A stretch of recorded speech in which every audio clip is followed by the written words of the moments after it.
Alrighty, yo, what is going on, everybody? It's your boy, Mr. DDG94.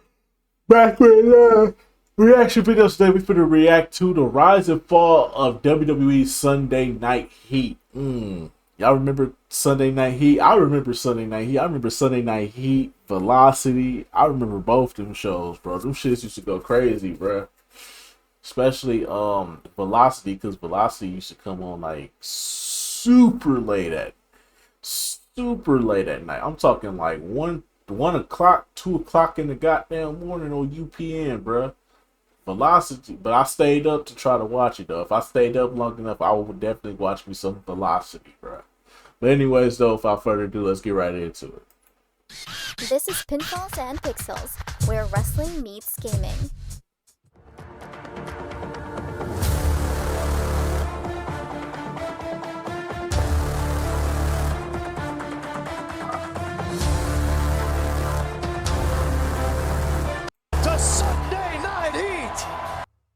Sunday night.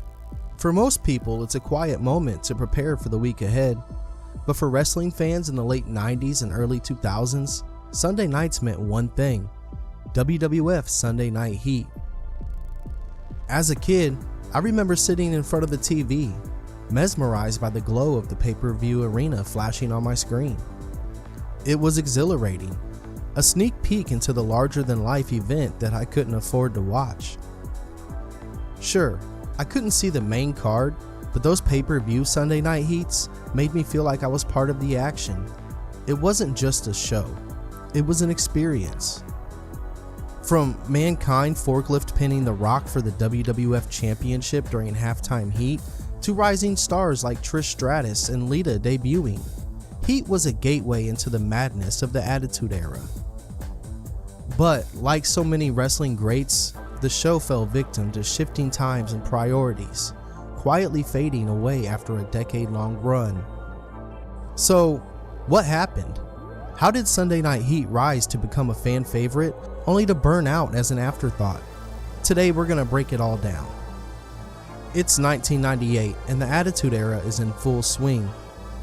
The WWF is dominating pop culture, with larger-than-life characters like Stone Cold Steve Austin, The Rock, and Mankind leading the charge. Vince McMahon, always one to seize an opportunity, had a vision: create a Sunday night wrestling show that would do three things. It would drive pay-per-view buys, keep the fans hooked between Raw and SmackDown, and give mid-card talent a platform to shine. On August 2nd, 1998, Sunday Night Heat made its debut on the USA Network, a move that would strategically position it as an integral part of WWF's programming. The USA Network was already home to Monday Night Raw, giving Heat a built-in audience and a prime spot on a platform familiar to wrestling fans. Raw's established audience would naturally flow into Heat, ensuring strong viewership numbers from day one. This alignment also allowed Heat to capitalize on Raw's success by introducing complementary storylines and matches, making it feel like an essential part of the weekly wrestling narrative rather than just an add-on. This collaboration wasn't just convenient, it created a programming block that reinforced WWF's dominance on cable television. From the very first episode, it was clear that this wasn't just a B show. Vince McMahon introduced his son Shane McMahon as the host. Flanked by models, Shane added youthful energy and a cocky charm to the commentary table alongside Jim Ross and Jerry the King Lawler. The show drew over 4 million viewers. The purpose of Sunday Night Heat was twofold: give fans a taste of the action leading up to pay-per-views and act as a proving ground for mid-carders and future stars. From its outset, it carved out its own space in wrestling programming, offering a mix of live matches, character-building segments, and high-profile storylines. For a couple hours every Sunday, the WWF's larger-than-life world was just a click away. As Sunday Night Heat gained traction, it became more than just a pre-show for pay-per-views. It offered exclusive matches, shocking moments, and unforgettable debuts. Let's relive some of its most iconic highlights. On January 31st, 1999, in one of the most creative moves in wrestling history, Heat would air an empty arena match between The Rock and Mankind for the WWF Championship during the halftime of the Super Bowl. It was a chaotic spectacle. Forklifts, steel chairs, and even popcorn were used as weapons. Mankind would ultimately pin The Rock under a pallet with a forklift to win the championship. This match drew an astonishing 6.6 TV rating, cementing its place in wrestling history. I even remember watching this match as a kid with my family during the halftime of the Super Bowl. On one of those really old big screen TVs, those big real heavy ones. Yeah, those. Halftime Heat wasn't just a clever marketing move, it was a testament to WWF's willingness to innovate and push boundaries. The concept would inspire other promotions to explore unconventional match formats such as cinematic bouts and unique stipulations, leveraging that element of surprise to captivate audiences. Events like AEW's Stadium Stampede and WWE's Money in the Bank matches at corporate headquarters owe some creativity inspiration to this groundbreaking moment. Fans who tuned in got to see a match unlike anything they'd ever witnessed before. It wasn't about big arenas or roaring crowds. It was about the storytelling and being unpredictable. The image of Mankind pinning The Rock under a forklift is one of the most iconic moments in Heat history. On February 14th in 1999, one of the most memorable segments saw Stone Cold Steve Austin trap Vince McMahon in a steel cage. Disguised as a ring crew member, Austin ambushed Vince and delivered a brutal beatdown. The segment showcased everything fans loved about the Attitude Era: rebellion, chaos, and Austin at his absolute best.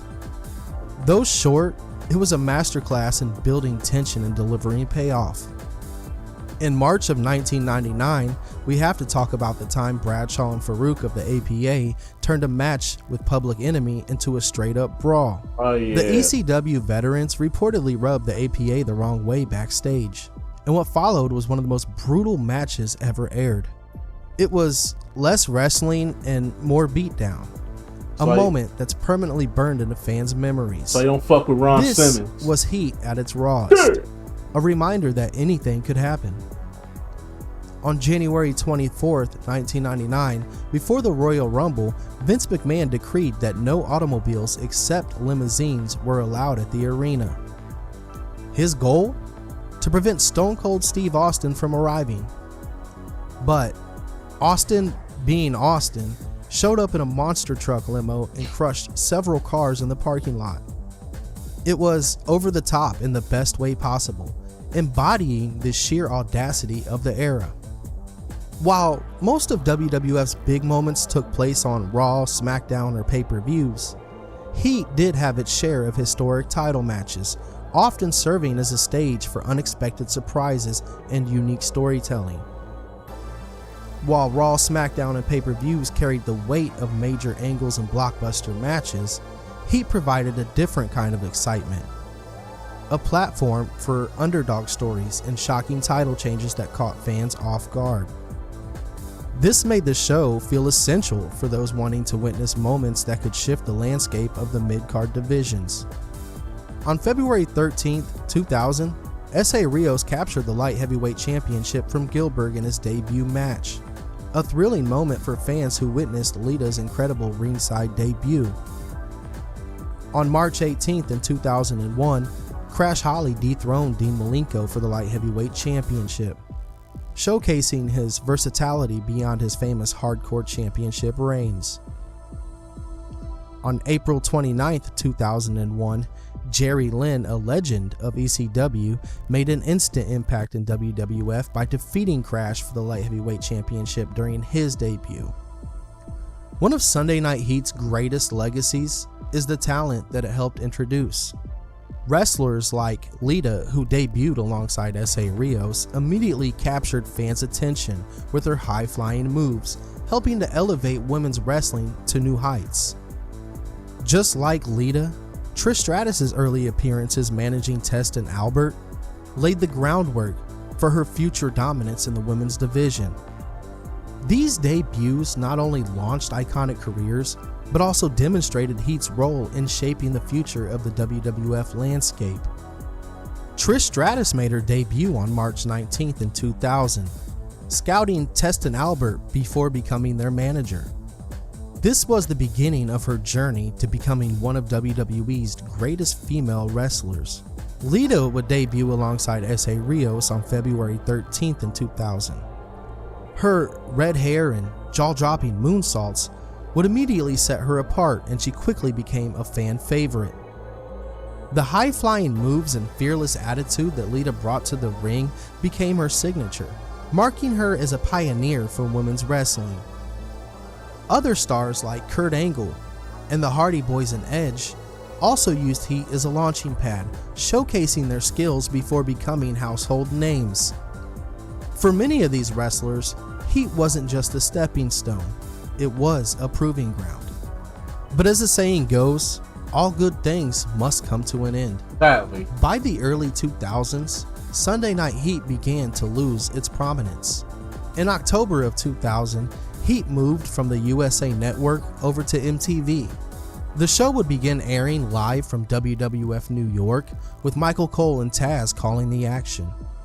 But the change in the network led to a drop in viewership, and fans started to see Heat as less essential. The flashy setting at WWF New York, while novel, just couldn't sustain long-term interest. When SmackDown premiered in August of 1999, Heat would briefly become a recap show, focusing on music videos and interviews. This shift would cause confusion among fans who had come to expect live matches and new stories. Yep, and that's when they ruined Sunday Night Heat. Then they try to bring it back to what it used to be, but then you got all the low-level talent on there now. Sometimes you get some good high-level talent on there, but it was mostly for the low-level talent that wasn't getting no burn on the main show. So it was kind of like, what the fuck? I didn't come here to see these bum-ass niggas fight each other. If I wanted to see these bum-ass niggas fight each other, I'd go to a live event. A house show event, I should say.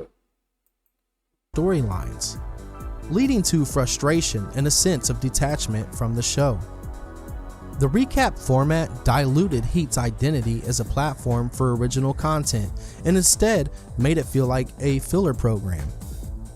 This temporary change really hurt fan loyalty, as viewers began to see it as non-essential compared to other WWF programming, diminishing its overall reputation during this period. While it eventually reverted back to its original format of airing exclusive matches, the damage had already been done. By the early 2000s, Sunday Night Heat was firmly relegated to a secondary role, a far cry from its prominent beginnings. By 2005, Heat was no longer airing on traditional television in the United States. Instead, it became an online exclusive program, available only on WWE's website. While this move showcased WWE's forward-thinking approach to digital content, it would alienate a significant portion of the audience who were still reliant on cable and broadcast TV. The shift marked a departure from accessibility, as many fans at the time were unprepared for the transition to online streaming. This move to digital-first programming would highlight a major trade-off. While WWE was trying to position itself as a pioneer in online content, Heat lost its place as a household staple. Without the visibility of television, the show's audience dwindled, and its relevance in the weekly wrestling schedule all but disappeared. The final episode of Sunday Night Heat aired on May 30th in 2008, quietly marking the end of its decade-long run.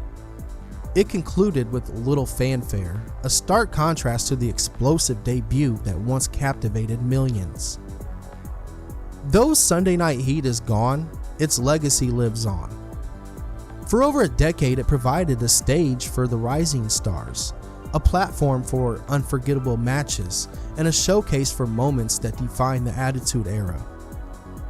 From the debut of Trish Stratus, who would go on to redefine women's wrestling, to Lita's jaw-dropping introduction alongside S.A. Rios, Heat was often where future legends first stepped into the spotlight. Stars like Edge, Christian, and Kurt Angle all used the show as a proving ground, honing their craft before ascending to superstardom. Sunday Night Heat may be gone, but its spirit lives on in the memories of fans who tuned in every week. Now it's your turn to share your memories. What are your favorite moments? Did you witness Mankind's forklift pin?